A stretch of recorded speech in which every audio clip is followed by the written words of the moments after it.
Buenas tardes, mi nombre es Daniela Cibaja Espinosa y pertenezco al CEU de San Carlos. Como tema a tratar en este documental audiovisual es el de los precursores de la educación en primera infancia. Hablaremos un poco sobre su biografía y los aportes que dieron. Como principal tenemos a Freddy Froebel. Nació el 21 de abril de 1782, conocido en los países de habla hispana como Federico Froebel. Fue un pedagogo alemán, el creador de los kindergarten, jardines de niños en Alemania. Entre sus ideas destacan la relevancia de la educación preescolar, el niño como principal protagonista de la educación, el juego al aire libre y el contacto con la naturaleza, la educación en valores y la educación integral entre familia y escuela.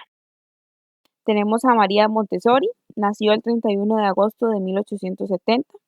Fue la primera mujer médica y educadora italiana conocida por la filosofía de la educación, que lleva su nombre y sus escritos sobre pedagogía científica. Además, se centró sus estudios en la confección de una serie de materiales para educar los sentidos y acceder al desarrollo intelectual del alumno. Sus principios provienen de la educación como deficientes o enfermos mentales. Algunos de sus principios fueron la autoeducación, la individualización, la libertad, la educación sensorial, el descubrimiento de actividades con la mínima intervención del maestro y la alternancia de las actividades individuales o grupales. Las hermanas Gassi, a Rosa, que nació en 1866 y murió en 1951, y a Carolina, que nació en 1870 y murió en 1945. Fueron dos pedagogas italianas nacidas en Bolongo, en la provincia de Cremona. Trabajaron en el ámbito de la educación infantil hasta 6 años de edad. Propusieron una educación basada en la vida cotidiana. Algunos de sus postulados fueron utilizar recursos los más naturales y familiares posibles, partiendo de la vida cotidiana y la creatividad bajo un ambiente familiar, de amor y ternura, con una libertad en el aula bajo un modelo de trabajo individual, donde los mayores ayudaran a otros más pequeños. Tenemos a Ovidio de Clory, que nació el 23 de julio de 1871 en Bélgica. Fue un pedagogo, psicólogo, médico y docente belga. Se educó en un medio abierto y con la influencia de una sensibilidad por la búsqueda científica, esto gracias a su padre. Fue el creador de los centros de interés y la sistematización de las técnicas de globalización. Entre sus principios tenemos la conexión entre la motivación y los intereses del niño con los contenidos de los centros de interés. Según de Clory, fueron la necesidad de alimentarse, de protegerse de los peligros, de defenderse, de acción, alegría y de vida en la sociedad.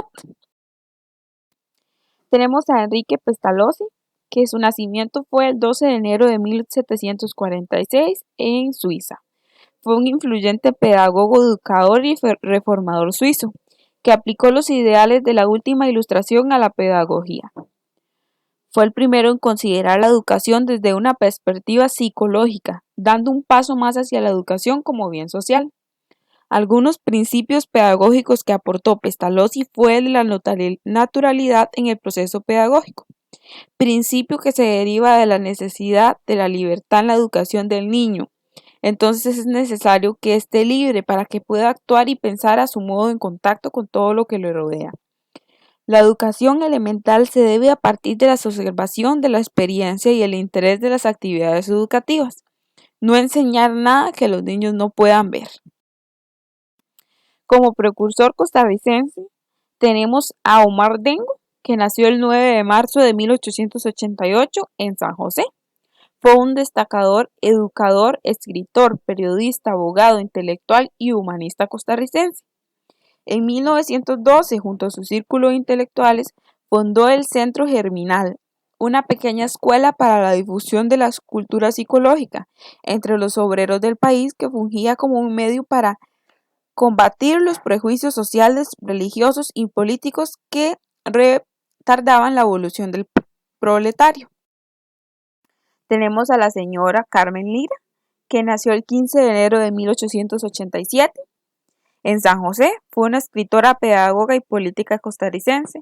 Es considerada una de las escritoras más extrañables y significativas de la literatura costarricense. Se le ha señalado como la fundadora de la narrativa de tendencia realista en Costa Rica.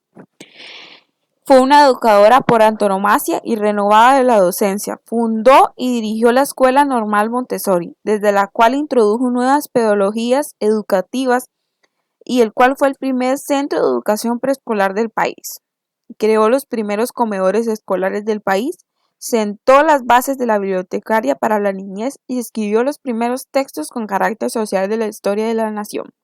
Carmen Lira fue una señora que aportó mucho a la educación en la infancia en Costa Rica. Y por último tenemos a María Luisa González, que su nacimiento fue en Heredia, el 24 de abril de 1904. Fue una destacada docente, escritora, pedagoga y activista en temas infantiles, femeninos, políticos y sindicales de Costa Rica. Junto a Carmen Lira, Luisa González se cultivó intelectualmente y conoció las nuevas corrientes pedagógicas que se seguían en Europa en la década de 1930. Entre 1929 y 1930 publicó artículos sobre diversos temas de pedagogía, higiene escolar y enseñanza general en revistas nacionales como El Maestro y la Escuela Costarricense. En 1936 fundó la revista Triqui-Traque, junto a Emma Gamboa y Lidia Ramos. Fundó Triqui-Traque, la revista infantil más duradera en el país, mayo de 1936 a octubre de 1948. Lamentablemente, esta fue interrumpida durante 1943. Esto fue un poco sobre los precursores a nivel mundial, escogidos por mí, y los de Costa Rica. Un poco sobre los aportes y la bibliografía que dieron.